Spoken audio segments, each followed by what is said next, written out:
上京的春日，我站在园中赏花，花架下指尖无意识摩挲腰间玉佩，那是3年前陆子谦亲手系上的。人人都说将军府嫡女沈穗穗是平远侯府世子的痴恋追随者，是没骨头的舔狗。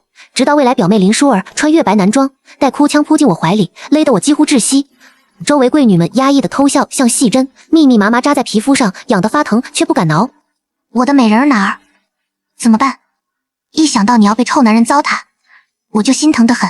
我身子骤然一僵，他的熏香混着海棠甜香，此刻竟莫名让人反胃。人人怜林淑儿父母双亡，对他厌男爱女的荒唐言行向来宽容，可他此刻贴在我紧窝的脸，呼出的热气带着刻意暧昧，像小虫子钻进衣领。林淑儿，这是你未来嫂嫂，大庭广众，成何体统？陆子谦的声音冠带宠溺，拉开林淑儿的动作很轻，不像责罚，更像纵容妹妹撒娇。我看着他熟悉的侧脸，曾经鲜衣怒马的少年，眼底只剩对他人的纵容。我的心口像被进水棉絮堵住，闷得发慌，连呼吸都觉得沉重。穗穗姐姐，你别怕，子谦哥哥很懂怜香惜玉，我保证，因为淑儿已经替姐姐调教好了，你们婚后定能和和美美。这话像惊雷炸响满园，所有人动作骤停，目光齐刷刷落在我身上。我大脑一片空白，眼前突然闪过发光文字：虐文女配觉醒成功，读心弹幕系统已开启。林淑儿头顶飘来黑字，这蠢货恋爱脑，等我攻略陆子谦，看他还神气什么？恋爱脑攻略，陌生词汇盘旋，还有我那所谓的系统，又是什么？我直愣愣瞪着他，满心疑惑。淑儿，又在胡言乱语什么？他扯开林淑儿胳膊，似有不悦，话尾却藏着刻意压制的笑意。我垂下眼睑，指甲几乎嵌进掌心，被刻意忽略的过往涌上心头。上次被林淑儿推胡，上上次被喂毒糕点，他都轻描淡写，让我别计较。原来我的大度隐忍，在他们眼里不过是理所当然。我也没说错呀，前儿个在书房斗画，我不都给你看了吗？他嘟囔着，仰头看陆子谦，眼底带邀功，转头对我又换上笑眯眯的模样，那笑意下藏着几分算计，看得我心头发冷。穗穗姐姐，你这么香香软软的，我怕洞房之夜这男人懵懵懂懂的，我也是为了你好呀。他说完故意挺胸，姿态放浪的不像闺阁女子。贵女们羞得通红转身，纨绔子弟们哄堂大笑，笑声像石子砸在心上。陆子谦脸上挂不住，拉着我的手低声解释，语气像安抚更像敷衍。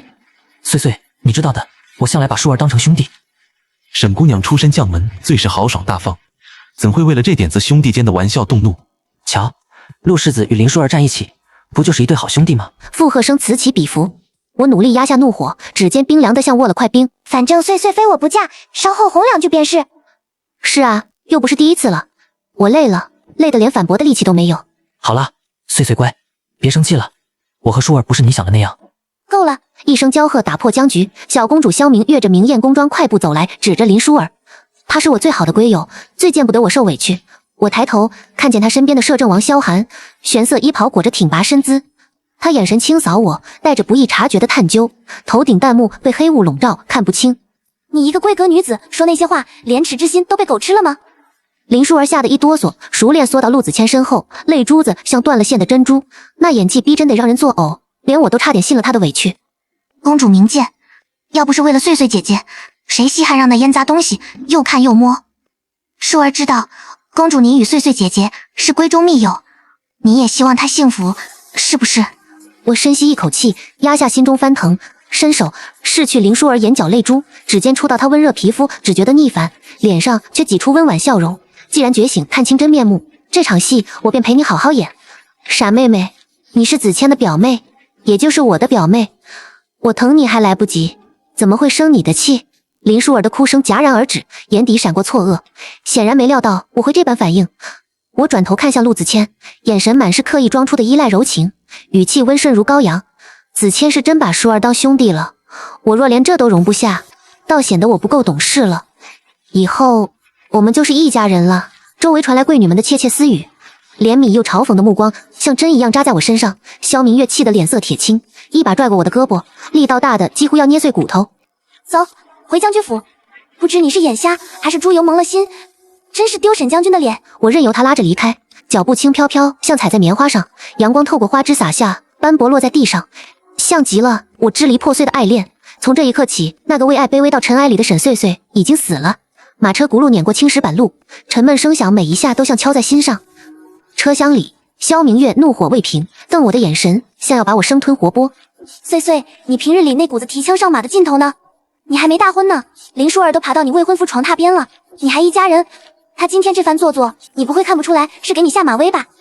他的话像鞭子抽在心上，字字珠玑，戳中要害。我当然看出来了，林舒儿是故意在众人面前折我脸面。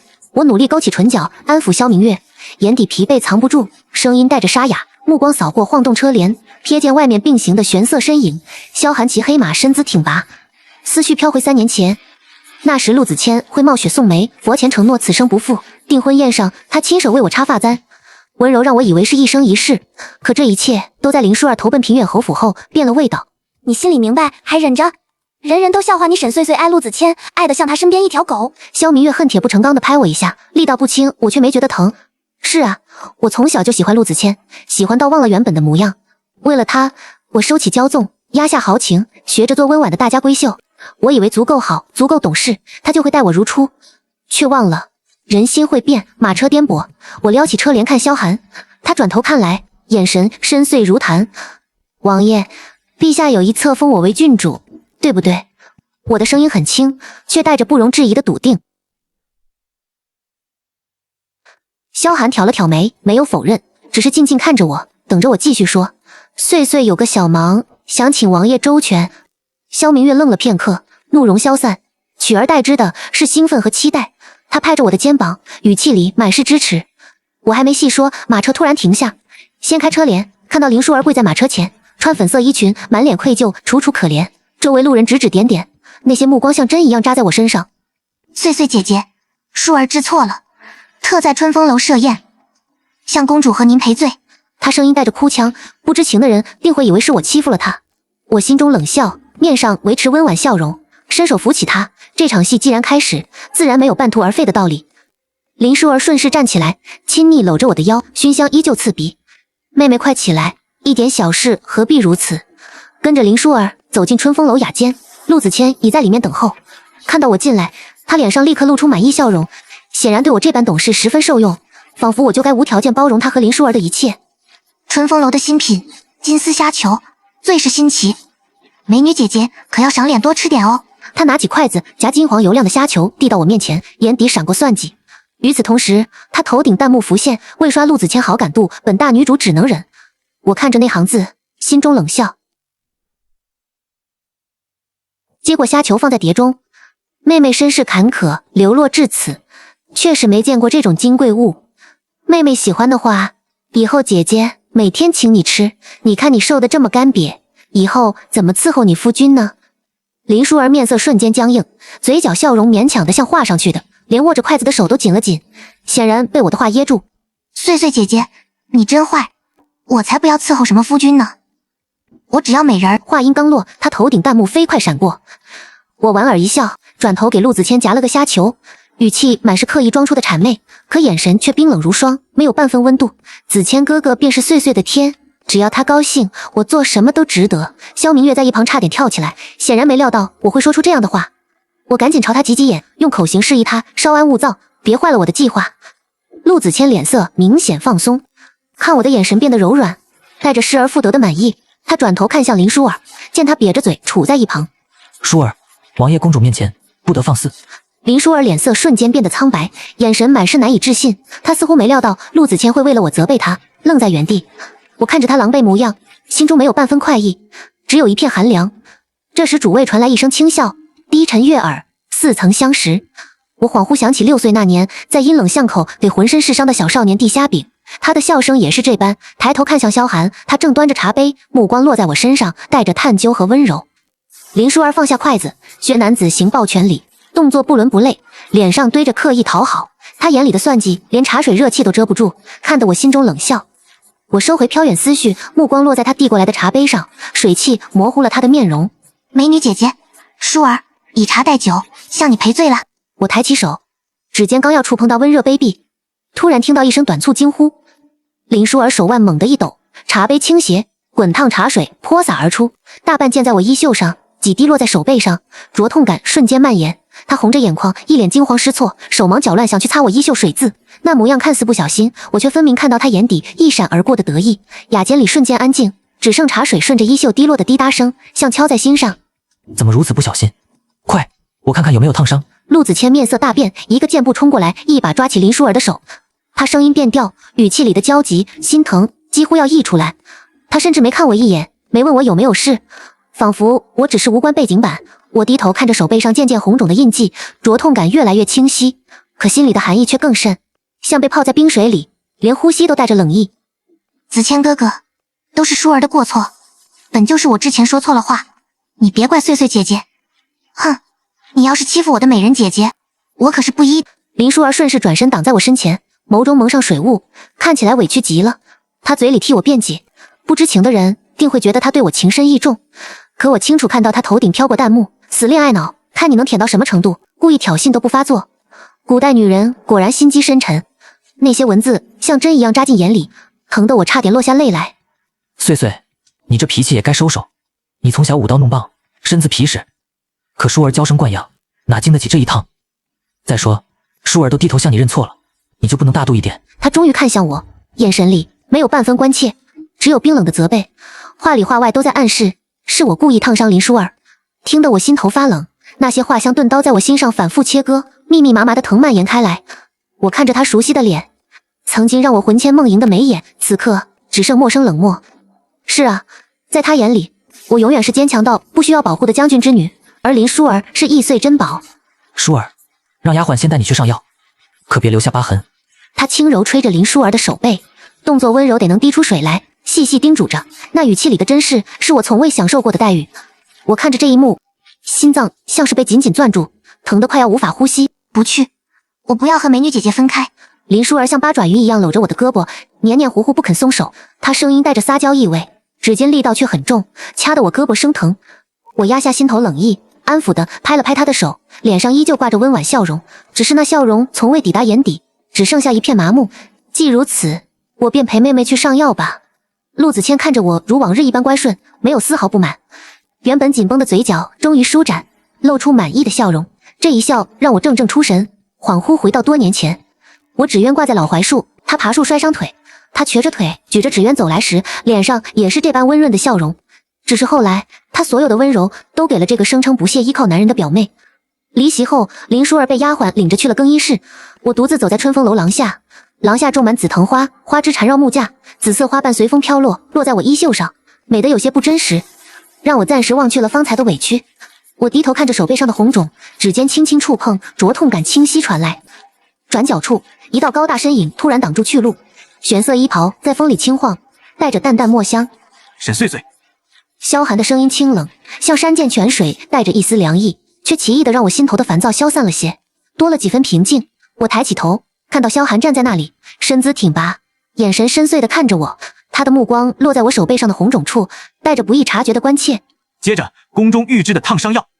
他说完，不等我反应，一只白玉瓶精准落入我的怀中，瓶身上带着微凉触感，与我手背上的灼痛形成鲜明对比。我握着白玉瓶，看着他渐行渐远的背影，玄色衣袍在转角处消失，只留下淡淡的墨香萦绕鼻尖，心中泛起一丝暖意。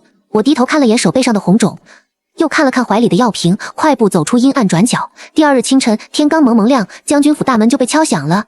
宫里来的太监捧着明黄色圣旨，声音洪亮地宣读着，大意是父亲在边关击退北蛮有功，圣上破格册封我为安国郡主。母亲站在一旁笑得合不拢嘴，我却没什么欢喜，只觉着郡主之位是护身符。圣旨刚宣读完毕，陆子谦的小厮就来了，带来他的口讯：3日后将军府册封，庆宴当天，陆家会送聘礼，定下我和他大婚的日子。小厮偷偷说，他家世子定制了华美服饰，午后会约我去锦绣坊选首饰。我听着只觉得可笑，他总这样，想起要哄我就送些东西，假装过往不愉快没发生。我没有等陆子谦的相邀，带着丫鬟翠儿直接去了锦绣坊。刚走进贵宾间，就听到里面传来熟悉的笑闹声，林舒儿的声音带着娇蛮：“子谦哥哥，你瞧瞧，这绣工也太粗糙了些，哪里配得上我的美女姐姐？”我抬起的脚轻轻落下，尽量不发出声音，顺着门帘缝隙看过去。林舒儿手里拿着一件流光溢彩的礼服，金线在阳光下闪光，胸前金线勾勒的海棠栩栩如生，裙身渐次晕染，好看的让人移不开。碎碎姐姐生的英气，这颜色太俗了，衬得她像个只会打纱的粗人。哎呀，况且她骨骼较大，穿这种掐腰的款式，简直不伦不类。这绣娘的眼光也真是……他抖着礼服，撇嘴说着刻薄的话，眼神里满是嫌弃。一旁的掌柜陪着笑脸，额头冒出汗，语气诚惶诚恐的努力圆场。陆世子真是疼沈姑娘，瞧这琴笔绘的花样，既能衬出姑娘的温婉，别不张扬。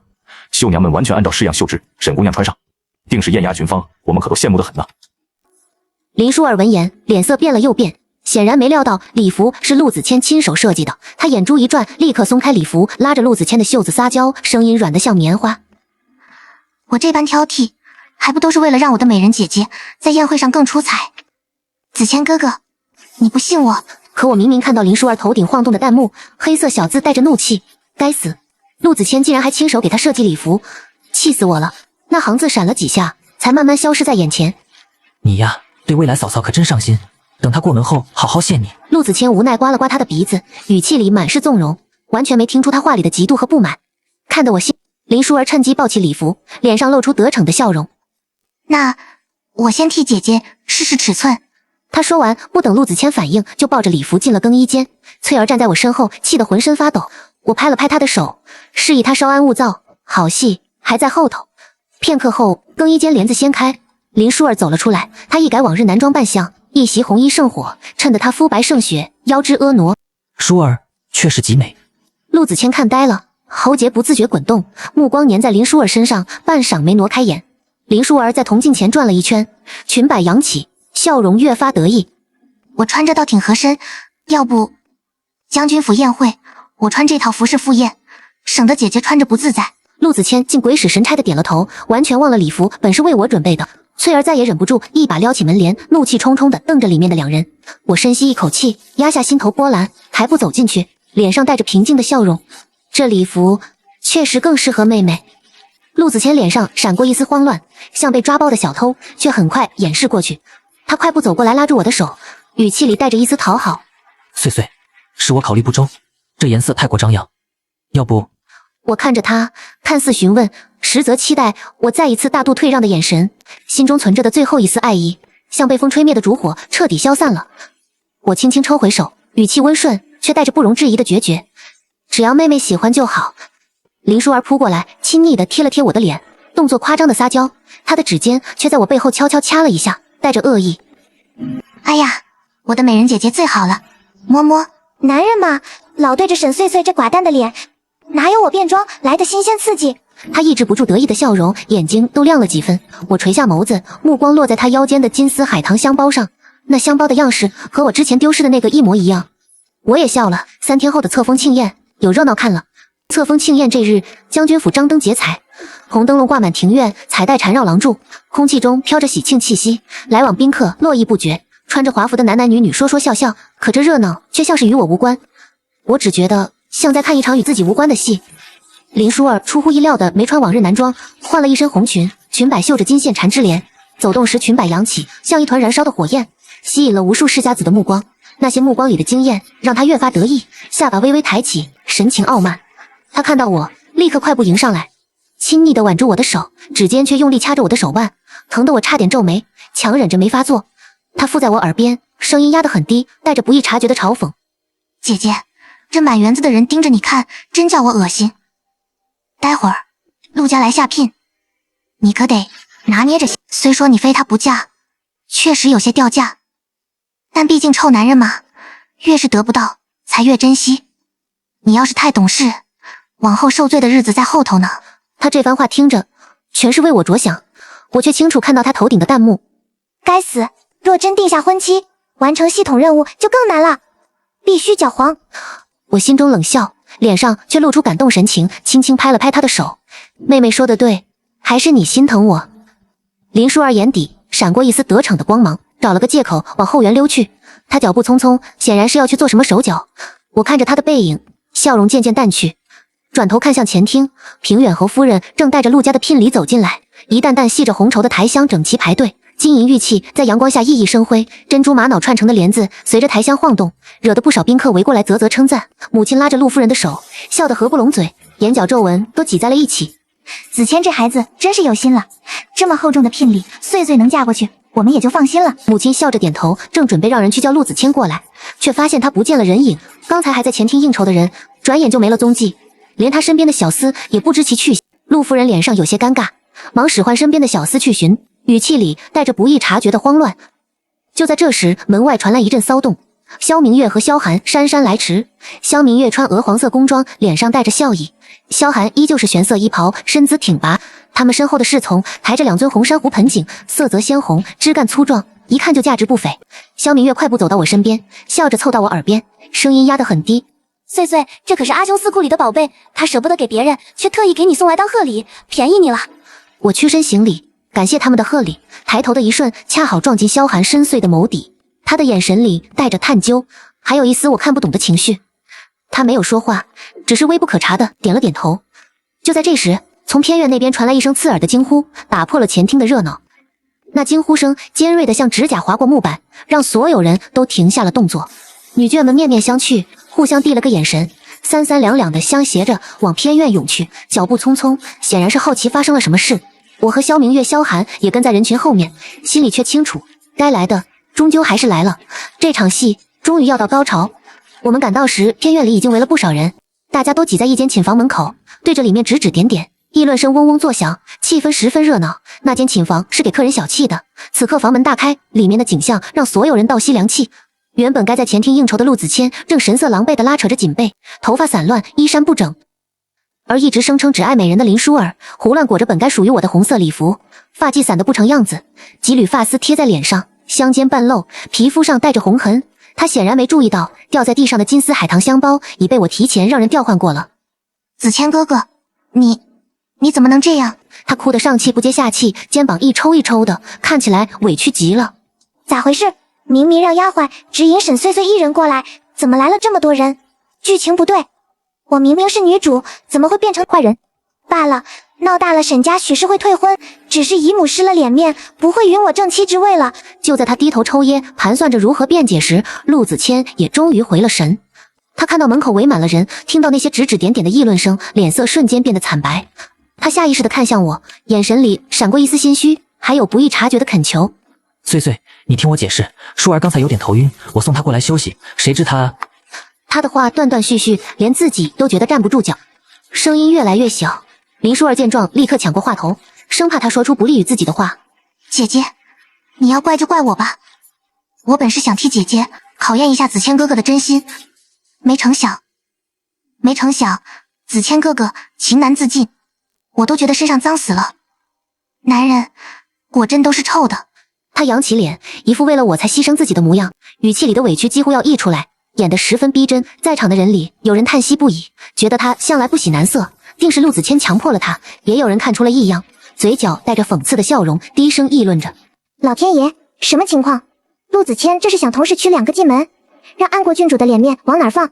林舒儿总是嚷嚷喜欢美女，亏得我们还相信她，觉得她性情刚烈，没想到竟是这般模样，真是知人知面不知心。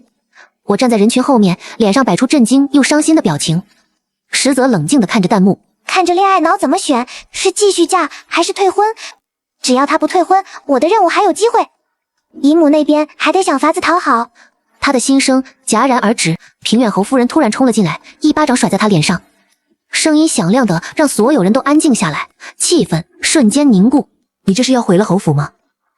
林舒儿被打得偏过头，脸上立刻浮现清晰的巴掌印。她难以置信地看着平远侯夫人，眼泪掉得更凶了。看着这一幕，我才缓了2步，捂着心口，装作支撑不住的样子，慢慢从人群后走出来，眼眶里盈满泪水，却倔强的不肯让他们落下。原来妹妹前些天说的替我调教好了，竟是这般调教之法。我的声音带着一丝颤抖，还有浓浓的失望，让周围的议论声更大了。林舒儿哆嗦着伸出手，想拉我的衣袖，语气急切的解释：“不是那样，美人姐姐，你相信我，我那么喜欢你，怎么可能勾引臭男？”我拿着手帕按了按眼角，深吸一口气，打断了他的话，语气里满是疲惫和决绝，不再有半分之前的温婉。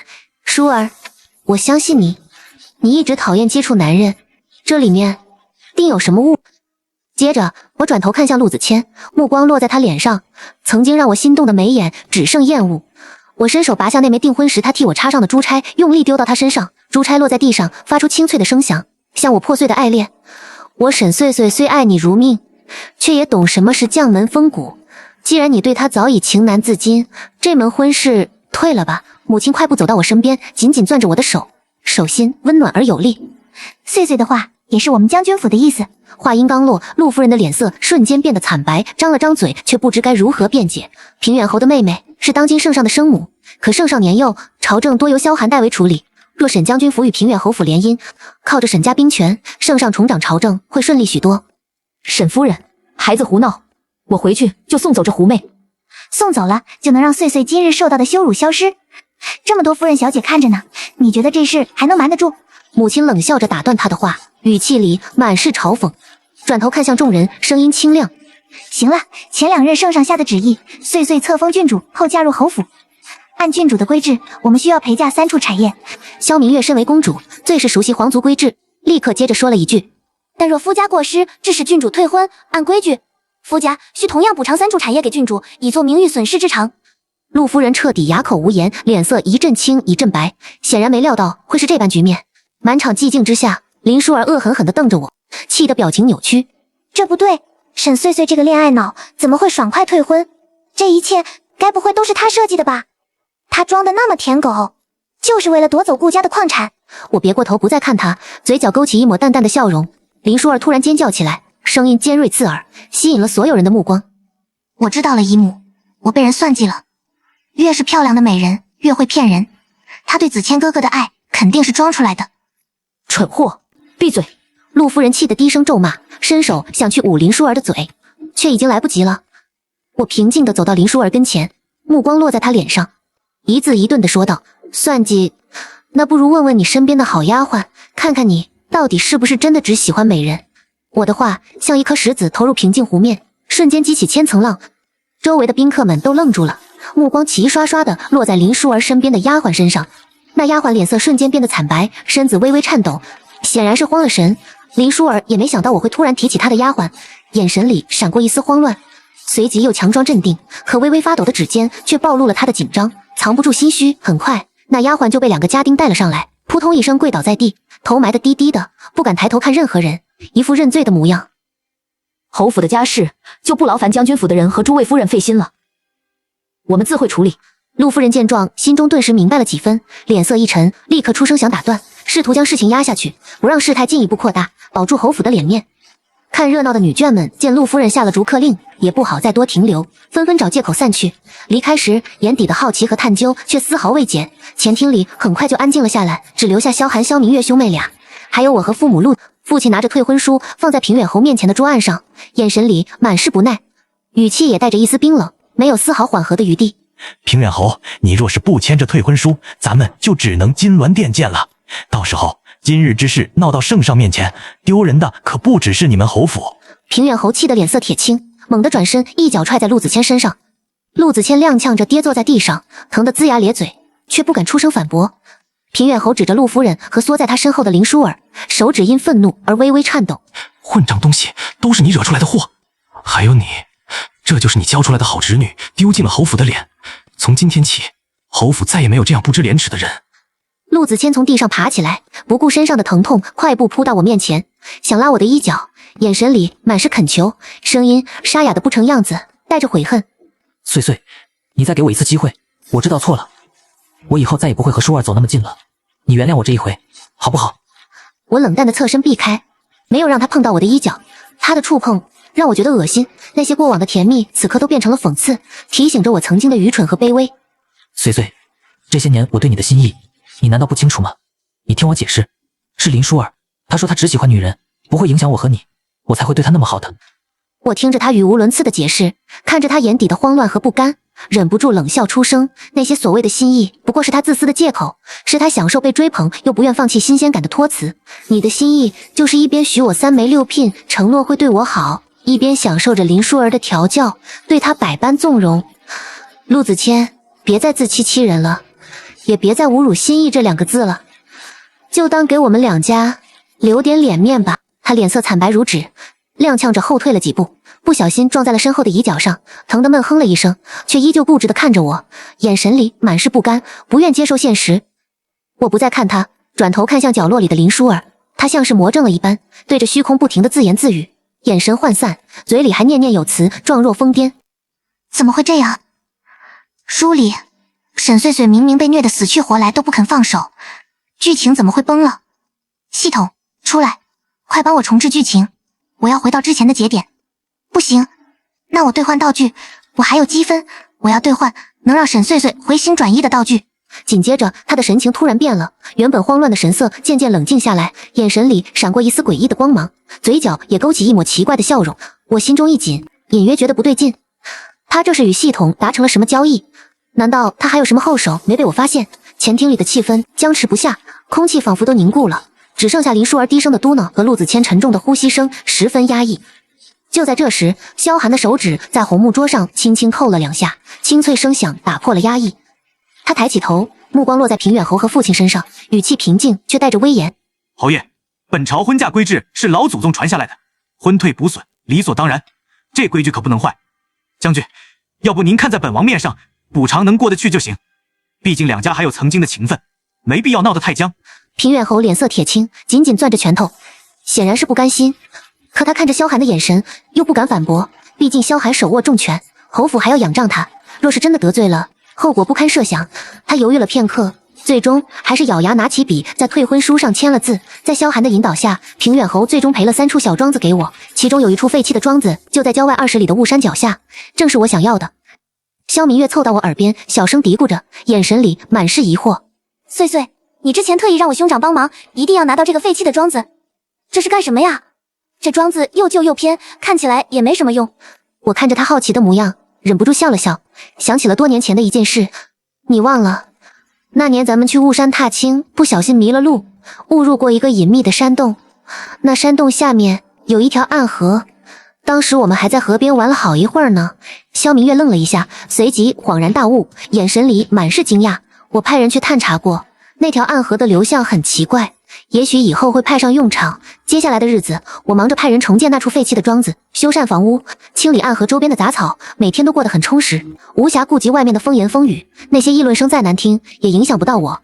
我只知道要为自己的未来打算。直到这天，萧明月派人来请我去公主府赏花，我才暂时放下手里的事。刚走进花园，萧明月就拉着我的手，一脸凝重地告诉我最近的消息。碎碎，你知道吗？林舒儿不仅没有被平远侯府送走，反而被当成了未来的世子夫人。平远侯对她比对陆子谦还好呢。他不知从哪里寻来许多奇珍异宝，什么夜明珠、暖玉镯，哄得平远侯消了气，还进贡了什么养颜仙丹，让太后开心的不得了，连带着对平远侯府也多了几分关照。我听着心里并不意外，林舒儿有系统帮忙，定能拿出常人没有的东西。这时，萧寒从凉亭里走出来，手里拿着一份情报，脸色有些严肃。平远侯的手已经伸到兵部了，他最近在暗中拉拢兵部的官员，动作越来越明显，恐怕是在谋划着什么。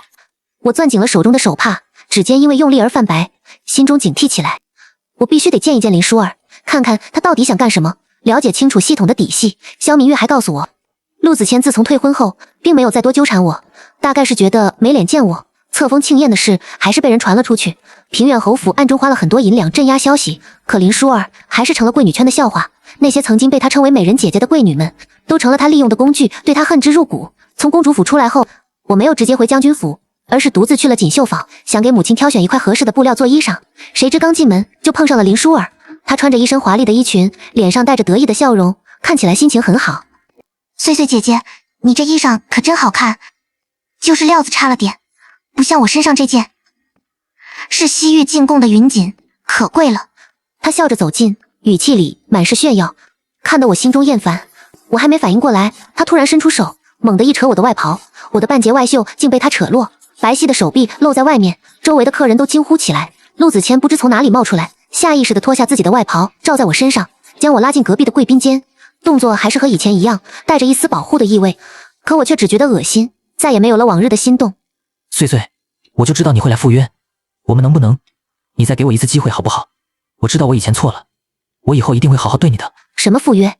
我一头雾水，完全不知道他在说什么，没有理会他，转身唤来掌柜，让他给我拿来一套外衣换上，从里间更衣出来。我看到林舒儿倚在不远处的门边，神色变幻不定，他头顶的弹幕又出现了，黑色小字清晰可见。该死的剧情，要不是我用了全部积分兑换藏宝图来讨好平远侯，不然我早就完成任务了。等平远侯掌控了兵部，配合他的布局，改天换日也指日可待。到时候我当上皇后，沈碎碎，你就算个屁！改朝换代，我惊出一身冷汗，手里的茶杯差点掉在地上。我急切地想要返回公主府，把这个消息告诉萧寒和萧明月，商议对策，却又被陆子谦拦住了去路。他还在做着不切实际的幻想。碎碎，滚开！我扬起手，一巴掌打断了他的话，清脆的巴掌声在贵宾间里回荡。这一巴掌不仅打醒了他，也打醒了曾经那个愚蠢的自己。陆子谦，别再惺惺作态了，你让我觉得恶心。是我沈碎碎，曾经为了你，放弃了自己喜欢的马场，再也不敢扬鞭射箭。为了迎合你的喜好，努力学着做一个贤淑的大家闺秀，把自己活得不像自己。可我得到什么？一次次的羞辱，一次次的冷落，还有你和林舒儿联手的欺骗。我不相信你看不出林舒儿的伪装，你明明很享受这种被两个女人围绕的感觉，很得意自己的魅力，不是吗？说完，我一脚踢开他，转身快步走出锦绣坊，直奔公主府。我必须尽快把平远侯和林舒儿的阴谋告诉萧寒，不能让他们的计划得逞。从锦绣坊直奔公主府的路上，马蹄踏的青石板路咚咚作响，像我擂鼓般的心跳久久不能平静，心中满是焦急。林舒儿那句改天换日，像淬了毒的针，扎得我浑身发冷。我从未想过，他的野心竟不止于侯府世子夫人之位，而是觊觎整个江山。萧寒说平远侯的手已伸到兵部，结合林舒儿的弹幕，不难猜到他们早已勾结，只待一个合适的时机，便要夺权篡位。这场危机已经迫在眉睫。赶到公主府时，萧明月正在花园里摆弄新得的牡丹，神情惬意。见我神色慌张地闯进来，连忙放下手中的花剪，满脸担忧：“碎碎，你怎么来了？脸色这么难看，出什么事了？”我拉着他快步走向萧寒所在的凉亭，连喘气的功夫都没有，语速飞快地将锦绣坊里的见闻和林舒儿的弹幕一一告知，不敢有丝毫遗漏。萧寒听完，手中的茶杯顿在桌案上，发出清脆的声响，眼底的寒意瞬间蔓延开来，气氛变得凝重。看来我们得提前动手了。他起身走到亭边，望着远处的天际线，玄色衣袍在风中猎猎作响。平远侯在兵部安插的人手，我已派人查清，只是一直没找到合适的理由拔除。如今他勾结系统宿主，意图谋反，正好师出有名。萧明月听得心惊肉跳，攥着我的手，力道都重了几分，显然被吓坏了。那我们现在怎么办？要不要告诉父皇？圣上年幼，此事不宜让他知晓，免得惊扰圣心。我已让人暗中联络忠良之臣，同时加固攻城防御。你那处雾山庄子的暗河，需尽快派人加固通道，确保万无一失。我点头应下，心中却仍有顾虑。林舒儿的系统太过诡异，接下来的日子，整个京城都笼罩在无形的紧张氛围中。我一边派人加紧修缮雾山庄子的暗河通道，一边留意平远侯府的动向。林舒儿似乎察觉到了什么，行事越发低调，不再轻易抛头露面，只是偶尔会派人送些补品到将军府，意图打探消息，十分狡猾。我将计就计，故意在来人面前表现得对退婚之事耿耿于怀，整日郁郁寡欢，让他们以为我早已没了往日的风。我心中冷笑，面上却装出担忧的神色，走到床边坐下，配合着他演戏。妹妹，听说你病重，我心里一直惦记着，特意让人熬了些汤药给你送来。林舒儿睁开眼，看到是我，眼中闪过一丝惊讶，随即又恢复了虚弱的模样，声音细若文瑞，演得十分逼真。碎碎姐姐，你怎么来了？我这病怕是好不了了。她咳嗽了几声，伸手想去拉我的手，却被我不动声色地避开。妹妹吉人自有天相，定会平安无事的。我语气平淡，目光却在房间里四处打量。房间的陈设很简单，除了一张床和一个梳妆台，便只有一个紧闭的柜子。我注意到柜子的缝隙里露出了一角黄色的绸缎，看起来像是圣旨的材质。正想细看，平远侯突然走了进来，脸色阴沉地看着我，十分警惕。沈姑娘，舒儿身体不适，不便见客，还请你先行离开吧。他的语气带着不容置疑的威严，显然是在赶我走，不想让我多待。既然妹妹需要静养，那我便不打扰了，改日再来看望妹妹。我起身行礼，顺势瞥了一眼那柜子，心中也有了计较。离开侯府后，我立刻赶往公主府，将侯府的所见所闻告知萧寒和萧明月，不敢有丝毫耽误，生怕错过重要时机。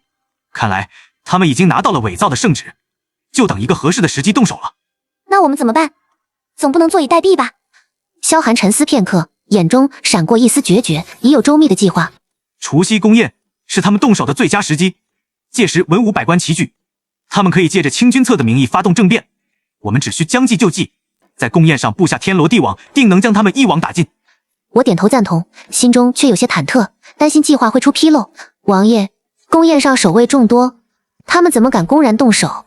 平远侯手握部分兵权，又勾结了宫中的一些宦官，他以为胜券在握。何况他还有林淑儿的系统相助，更是有恃无恐。接下来的日子，我们加快了部署，不敢有丝毫松懈。萧寒暗中调遣精锐兵马，埋伏在宫城各处，我则继续修缮暗河通道。萧明月利用公主的身份，在宫中打探消息，留意平远侯和林淑儿的动向。时间一天天过去，除夕越来越近，上京的气氛也越来越紧张。街头巷尾不时能看到巡逻的士兵，百姓们都察觉到了异样，纷纷闭门不出，整个京城都笼罩在压抑的氛围中。我知道，一场决定大齐命运的对决即将在除夕宫宴上拉开序幕。除夕之夜，大雪纷飞，整个京城都被白雪覆盖，一片银装素裹。皇宫里却是灯火通明，丝竹之声不绝于耳，一派喜庆景象。文武百官身着华服，齐聚大殿，参加1年1度的宫宴。表面上的喜庆热闹，却掩盖不住暗地里的剑拔弩张，危机四伏。我随着父母一同入宫，身着一袭淡紫色宫装，头上只插了一只简单的玉簪，看起来低调而温婉，不想引起过多关注，方便行事。目光扫过大殿，平远侯坐在朝堂之上，神色平静，可眼底却藏着一丝不易察觉的野心，看得我心中警惕。林淑儿并没有出席宫宴，想来是还在病重休养，为他们的政变做最后的准备。按兵不动，等待时机。萧寒身着玄色朝服，站在幼主身边，身姿挺拔，眼神锐利地扫视着殿内的每一个人，像是在寻找潜在的威胁。